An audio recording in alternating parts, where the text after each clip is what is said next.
I was just like, I'm like, it's just easier, we don't have to stand behind the piano. She like walked over, and she's like, well, I'm on vocalist, so I might as well, and I'm like, okay. They just already, I was the only one who was sad. Yeah. All right, good morning, everyone. Let's get started today.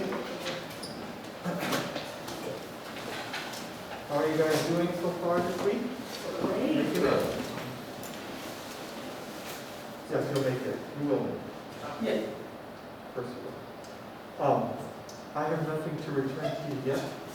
I am still working on your projects. I am halfway through. I've got 6 of them done. I've got 6 up to go.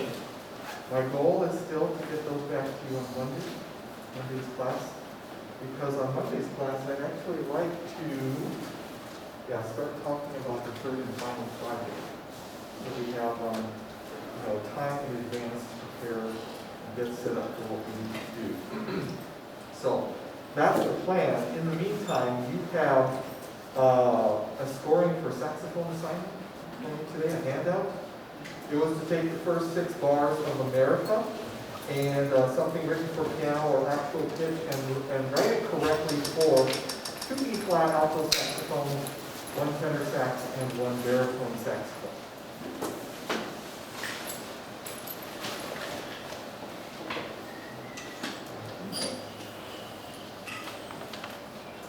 All right, so last class we had talked about how whatever you calculate the written key signature, the written key to be for the alto saxes, that should also be the same key signature for the baritone saxophone, right? Talk about that. The tenor saxophone should have a different key signature than the alto and the baritone saxes. Okay. Let's see, is there anything else I want to let you know about before well, let me go ahead and see if there are any questions on this assignment before I am collecting this assignment, although I probably won't get it back to you I might not get it back to you by Monday since I'm looking at the projects. Any concerns, questions, comments, anything like that on this before I pick it up? Or was it hopefully pretty straightforward to you all? No comment? All right, you guys are staying silent, so I'm just going to test the issue. Make sure your name is on it there, and then I'll pick it up.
I would like to make a slight change to your assignment sheet.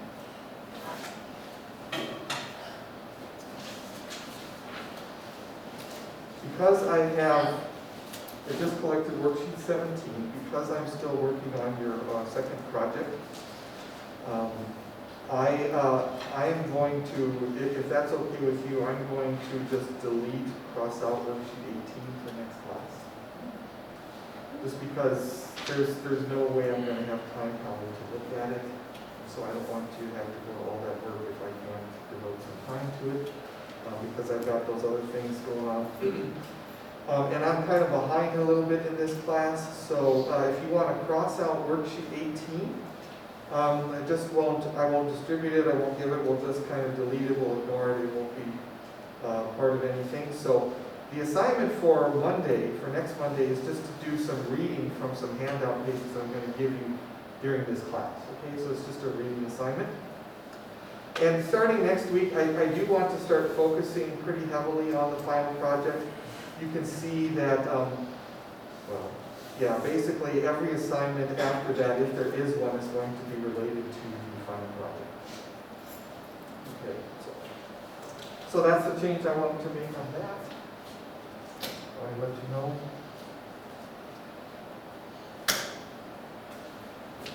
For today, I want to do two things. I'm going to try to get through two things. Number one, I'd like to, if it allows me, if the technology is willing, I'd like to show you a few more very brief videos on some saxophones that I got from Dr. Kolbeck many years ago. And some of you may have seen them, some of you may have not, but I just think they're kind of interesting, and I don't want to fly by them without having an opportunity to show them to you. The second thing I'd like to do is I want to start a discussion of bringing everything about that we've talked about in terms of instrumentation, transcribing, arranging, orchestration, all that. I want to start a discussion and bring that to a head. I want to bring that together. Kind of want to summarize the important points. And I basically want to give you the discussion of this, so what? Why did we study this stuff? That kind of thing. How can it be practical use for you as you go out after you graduate from here, that kind of thing. Okay? And I won't finish that discussion today. I'll table it and I'll continue it also in Monday's class. Okay? So that's kind of the plan for the next several classes. Let me start by bringing up one of the videos for the saxophones that, well, let me see if I can find it first of all. Where is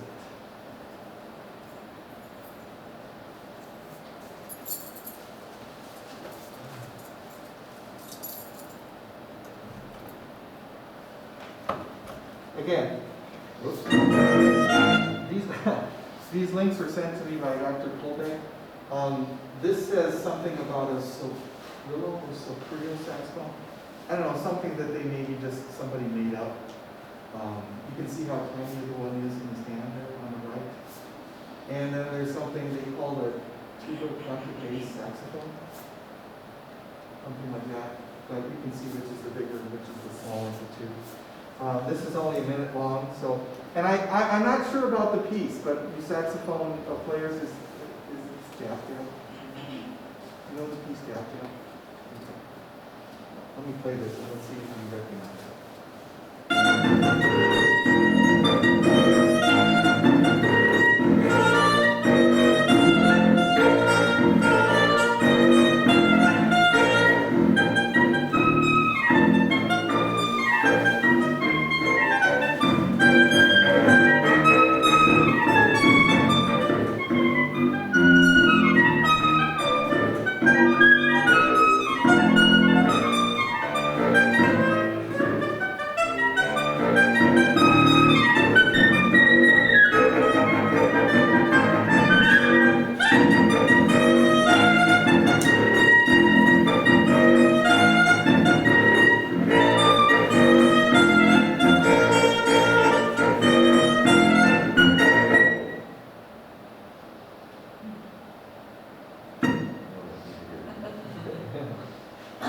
By the way, what are all those instruments behind me?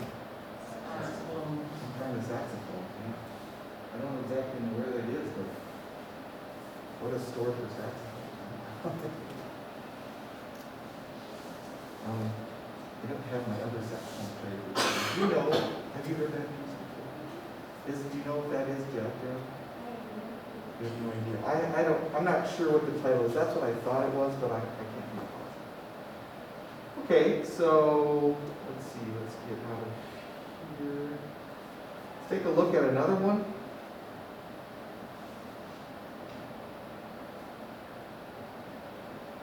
Oops, that's not the one I want. Hang on a second.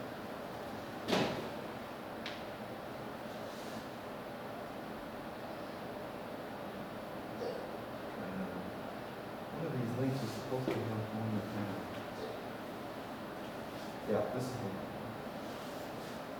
Okay, so this says somebody's playing a little bit of the B panther on a contrabass contrabass saxophone. This is only 19 seconds. I'll go and figure this out.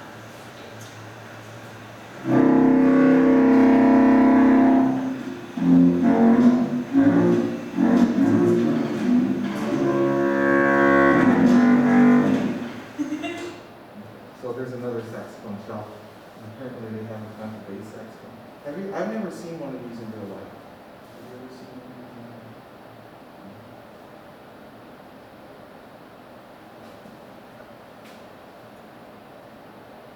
Kind of sounds like, I mean, when she played the first note, it kind of sounds like, you know, I feel when I get hungry, right? I'll go and figure this out.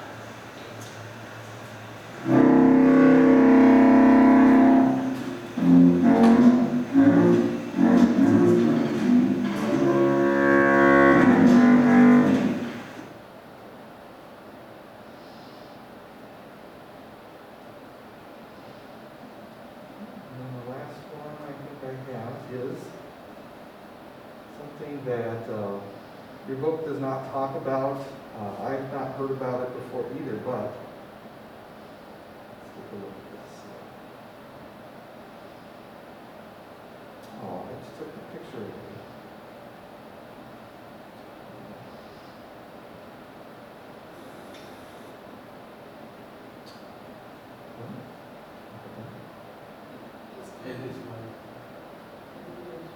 Okay.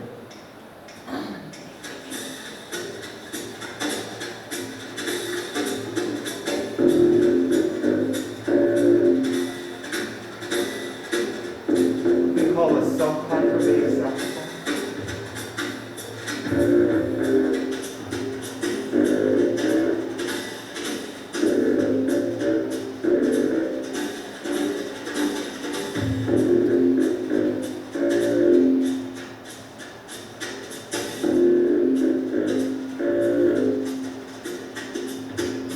Okay, we're not going to watch the whole thing, but if we fast forward it a little.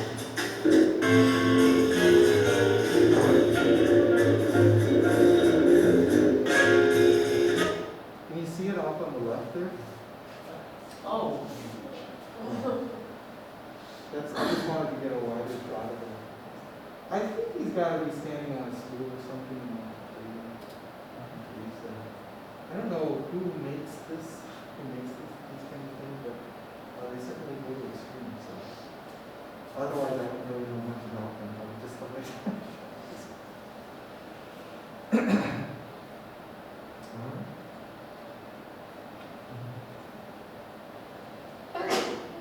Bless you.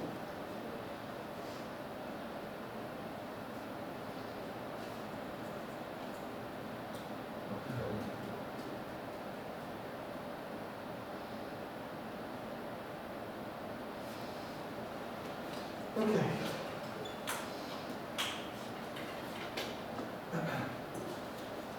This is the packet. This is from another arranging of text. This is the packet I would like you to read by Monday, but I'll give it to you now.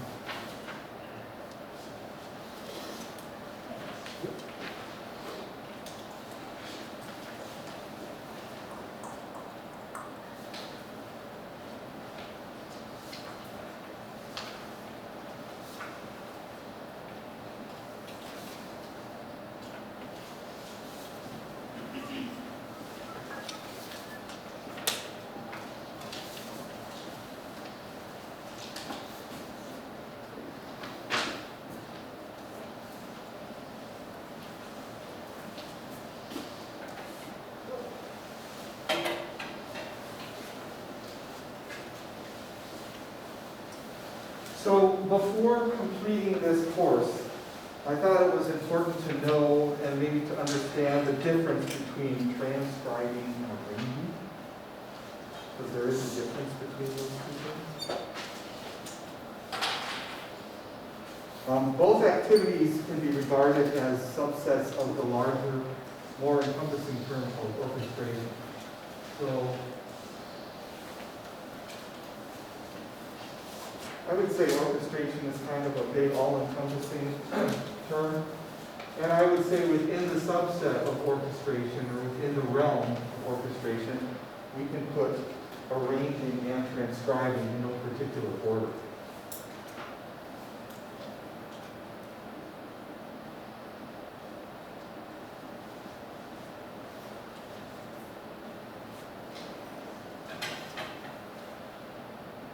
I think it was one of the first class periods when I was talking about a little bit about page 1 in your textbook. We had said that orchestration refers to the process of scoring music for orchestra and other ensembles. Writing music, scoring music for orchestra and other ensembles. Transcribing and arranging both deal with scoring music for various ensembles. Transcribing, on the one hand, however, it's the process of taking a composition written in one medium and rescoring it virtually note for note into another medium. So, basically, let's see if I can put down here. Rescoring something virtually note for note.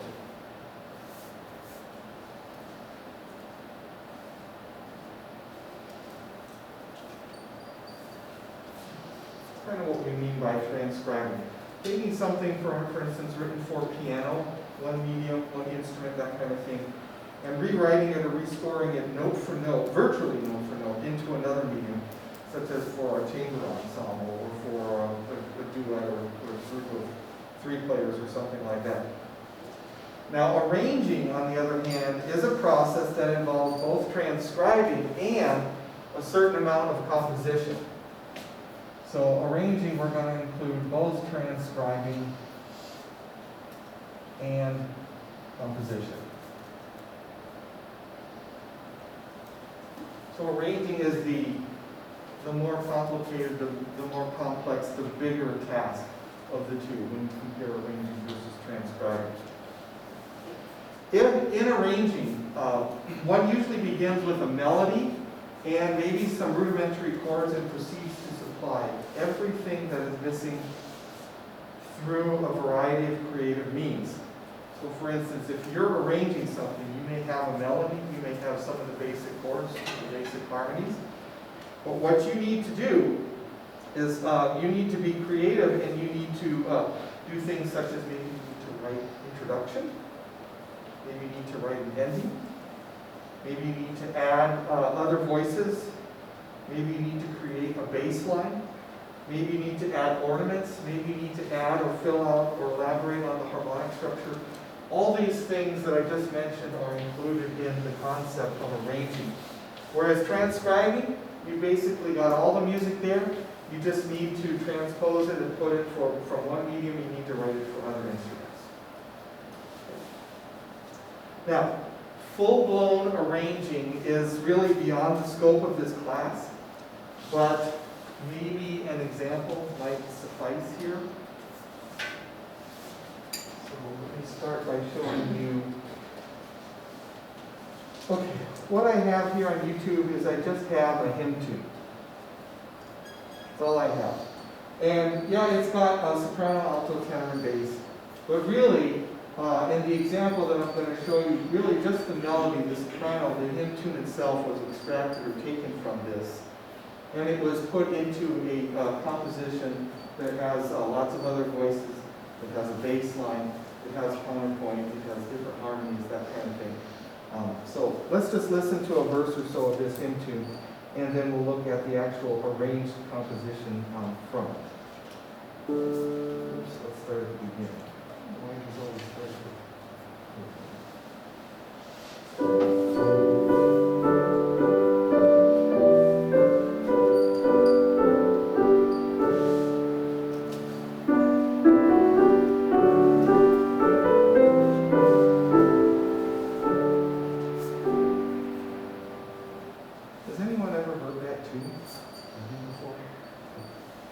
If you haven't, that's fine. If you have, that's great. But the idea is, from this, from just the melody, from just the hymn tune itself, we go into and we work into something like this. And all I got to do for this is change the audio on this so we can hear it.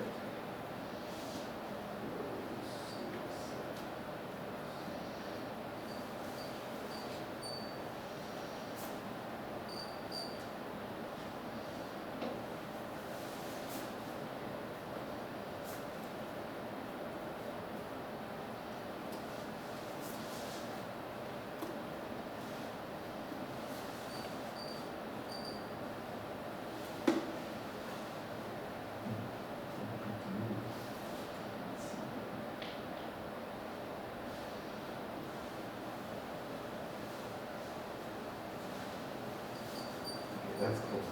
Let's see if we can get some sound. Okay, so this is a little introduction.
And that's a little different than what we've been doing in terms of transcribing it.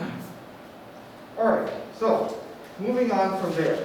When we talk about transcribing, there are, in your reading that I gave you, there are going to be two main approaches to transcribing. I guess just call them approach 1 and approach 2 for right now, for lack of a better term.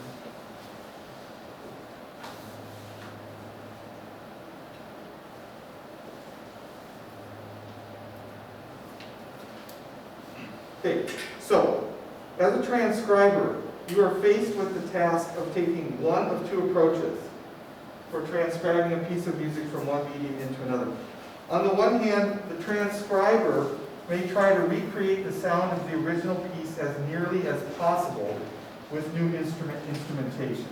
Okay, so basically we'll say this is to recreate the sound of the original as closely as possible.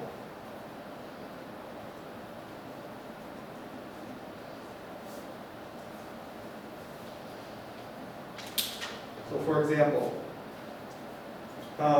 if you wanted to transcribe, let's say you had an organ work by Bach that you wanted to transcribe, you may wish to have the orchestra sound like an organ as much as possible using the instruments available to you. And not that we have it in our book, but elsewhere in this book where I photocopied this from, there are pages and pages of what's called sound equivalents. In other words, you might not have an organ at your disposal, but you have all these instruments of the orchestra and using different combinations of orchestral instruments, you can try to approximate the different sounds of the organ as closely as you can.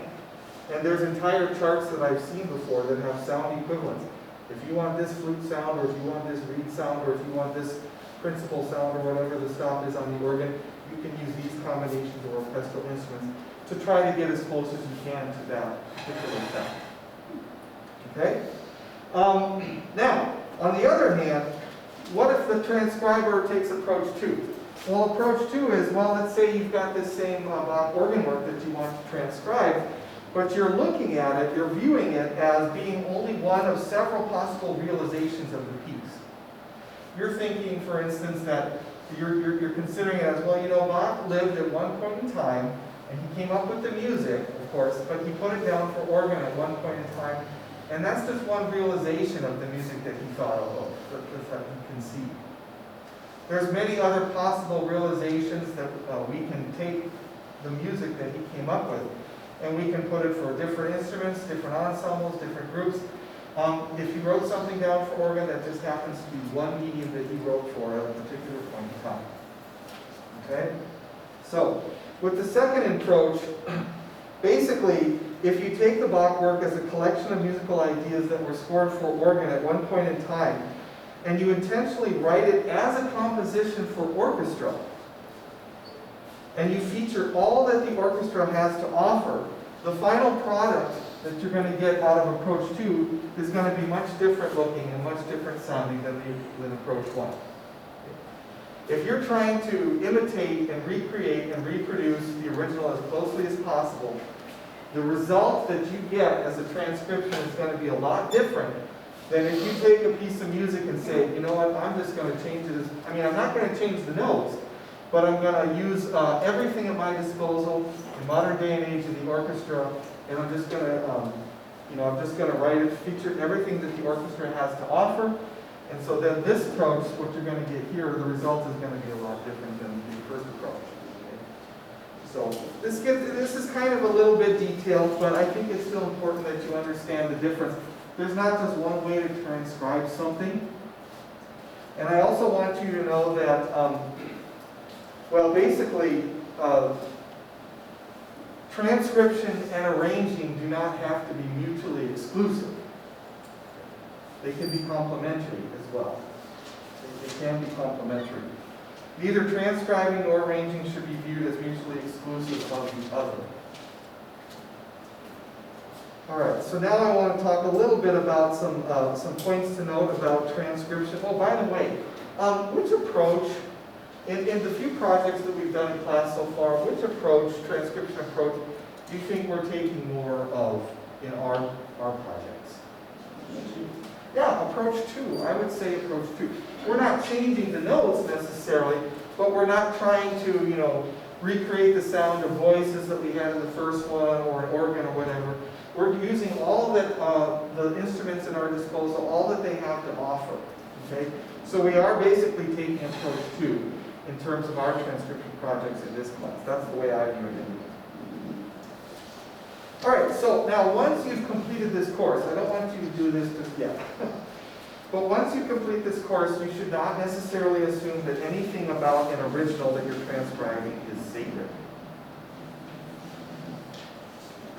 Most people know that transcriptions and arrangements are not the original. Most people know that. Okay? Nor are original or transcriptions and arrangements necessarily intended to be originals. Maybe you're trying to approximate that if you use approach 1, but most people know that a transcription or arrangement is not the original, and it doesn't necessarily even have to be intended to be the original. Okay, so among the aspects of an original piece that should be studied carefully and about which conscious choices should be made for new instruments in a transcription, they're all, at least the ones that I have, they're all related to key selection. They're all related to key selection. And maybe I can put that over here.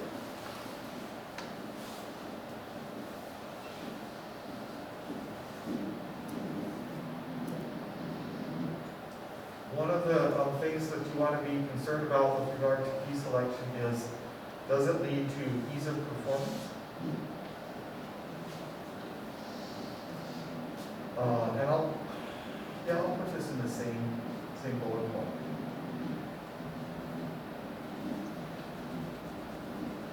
Sight reading accessibility.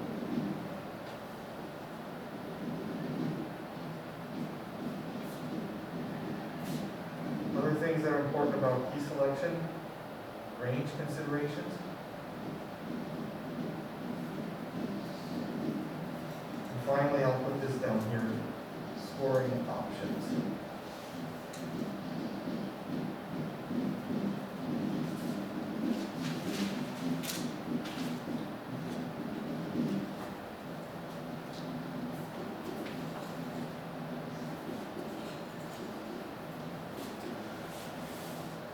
Okay, with respect to key selection, there is this assumption that wind instruments play better in flat keys and strings play better in sharp keys. What do you think about that?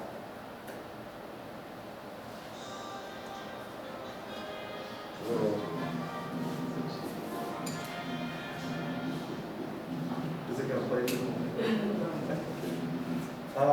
Okay, those of you that are, let's say that are woodwind players, do you find it easier to play in flat keys better than in sharp keys? Yes, no? Some people maybe, not necessarily. I would imagine we'd get different answers, different opinions. What about, let's see, do we have, oh no, yeah. String players playing better in sharp keys? You know, if you actually do the reading here, when you do the reading, I should say, only to a limited extent are these generalizations correct. When you're talking about orchestral situations, and we're talking about mostly, well, you can say amateur, but mostly professional orchestral situations, both sections of instruments play in both sharp and flat. I mean, if you get to a professional orchestra, they should be able to play in any key that you need them to play in, whether it's flat or sharp. I mean, really when it boils down to it, right? Because I mean, that's their job, right? That's what they do for a living. That's their profession. Now, this is a big however, a big but here. But if you are transcribing something for young, inexperienced musicians, would you agree that maybe the fewer the sharps or flats, the easier it is to read? I think so. I think so. Think back to when you were whenever you started practicing or playing your instrument. Was it elementary school? Was it middle school? Was it high school? Think back to that. I think for inexperienced musicians, the fewer the sharps or the flats, I think the easier that it is to read. Okay? And I think this point, just like points 2 and 3 up here, I think that ease of performance, I think that's a very practical. I think that's a very musical consideration that you want to take into account wherever you end up after you graduate, wherever you're teaching. Okay? I think it'll show some experience, it'll show some maturity. Okay? All right. Also, I think it also makes sense to select a key primarily for its ease of performance when you're writing, if you ever write something pedagogical. What does pedagogical mean? Something that you're writing for that is intended to teach someone else, right? Pedagogical means plan for teaching. So if you're like, well, how many of those method books, how many of those books that you've seen for your instrument, those teaching books have you had and seen over the years, right? Where they have the scales, where they have the arpeggios, where they have all this stuff for teaching. If you're ever going to write something or send something to your students that's pedagogical in order to teach them, I think it makes sense to select a key primarily for its ease of performance. Because you're not trying to focus on getting the students at that point to, work through all these different accidentals and all these chromatic pitches or all these different fingerings necessarily. You're trying to get them to focus on one probably specific task at that point. Okay? What about when you have a limited number of rehearsals available to you? Do you think it's good to choose a key that may be easier for performance when you have a limited number of rehearsals? Yeah, it makes sense, right? Kind of common sense, kind of practical. What about if you have a limited number of rehearsals, or you just, for instance, one of the rehearsals you need them to sight read, and you need to sight read well and get to learn the piece quickly? Yeah, you probably don't want to write something in C flat major. Probably not. Maybe you guys know this, maybe you don't need me to tell you this, but I just wanted to bring that to your attention. Okay, another valid argument for selecting a key, one key rather than another, is the concern for choosing a playable range. A playable range. And for this, let me see if I can. That one never fits on the back, so. Let's say, for instance, you may select a concert key of E flat for a particular transcription, E flat major.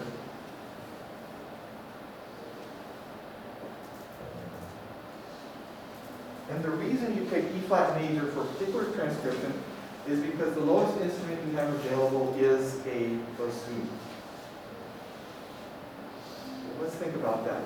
You guys remember from the last unit, what is the lowest, well, I guess bassoon doesn't transpose. What is the lowest written and or sounding note for bassoon? Does anyone know? It is B flat. Which B flat is it? Yeah, it's this one right here, right? In the bass clef. Okay, so let's say the lowest instrument you have available in your ensemble is a bassoon, and there's a spot where the bass line drops down to the low dominant and leaps up to the tonic.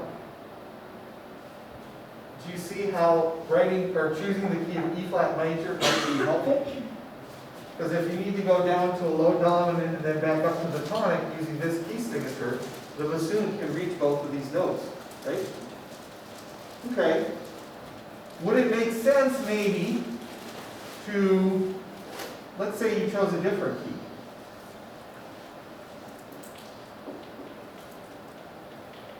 Let's say you chose D major.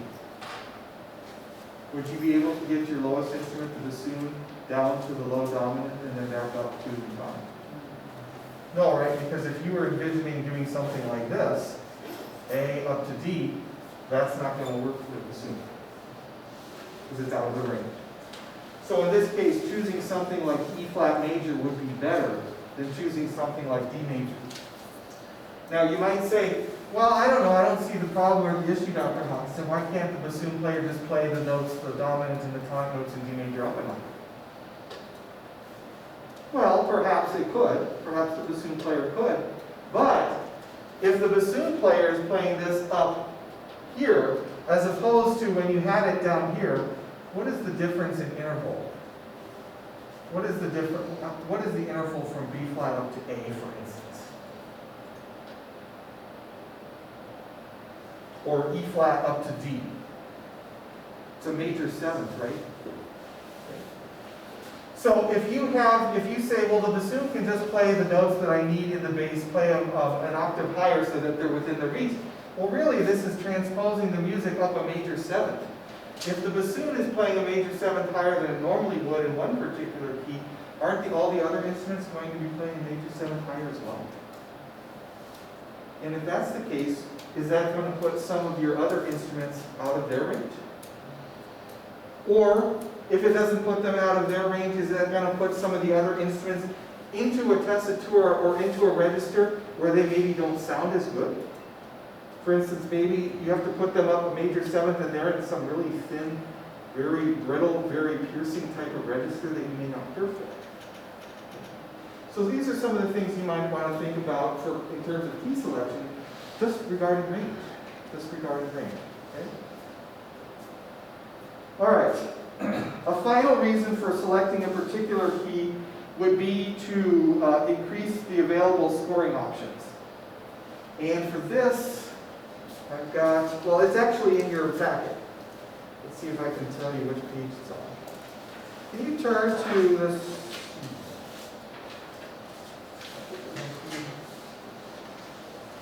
There's a diagram, and I want.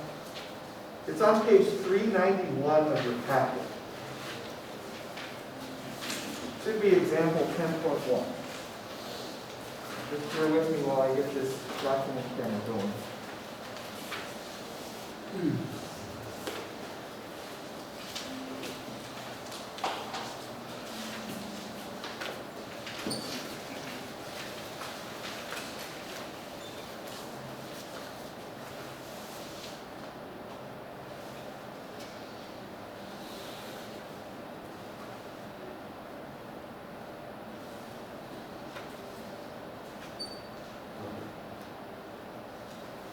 Well, at least you have it in front of you. Maybe I can't make it quite as big, though. Even if you can't see it so great on the screen, at least you have it in front of you. So, what was I talking about? Scoring options. So a final reason for selecting a particular key would be to ensure available scoring options. In a certain key, for example, it might be impossible to double an important line at the octave above or the octave below due to range limitations. Yet in another key, doubling of an important line at an octave above or an octave below would be very possible. So let's take a look at this top line here. Look at example A. You see there's a flute line that's given, it's 1, 2, 3, 4 bars long. The flute can play it fine at that register, that octave register. The oboe can play it fine at that octave register as well. We go down to the third staff and it says flute AVA. Can the flute play that its original line from the top staff? Can it play that an octave higher? And the answer is yes, it technically can. If you were to go into the textbook and you were to find, if I would have asked you to memorize the high, super high range for flute, you would find that I believe the D above, well, not this D, not this D, but this D, that is about as high as the flute goes. And if you were to count all the ledger lines in the third measure of the third staff right there, that highest note I believe is a D. So that is within the range of a flute. Flute players, is this true? That's a lot of ledger lines to count. I would get lost. I mean, to me it'd be a little easier, I think, if they put an octave down and just put an APA sign or something. No? You're used to seeing that many ledger lines? Yeah, especially like in high school pop bands, we still have a lot of high Fs. Okay. So, in this particular key, and by the way, example A is in C major. The oboe and the flute can play in octaves, and that would be perfectly fine. The oboe and the flute can play in unison. But the situation is over here in example B, if you transpose it up a major third to E major, then the original octave lines are listed right there for the flute and oboe. And you know that the flute and the oboe playing those, the octave above or whatever, that's not going to make it. You're not going to be able to get that to come out well. It's not within the range of the instrument. It's not practical. Okay? So I guess what I'm saying is that, as you can see there, in C major, there are 5 different options for scoring that 4-measure melody. But in the key of E major, major third higher, only 3 options for scoring are possible because of range limitations. Okay?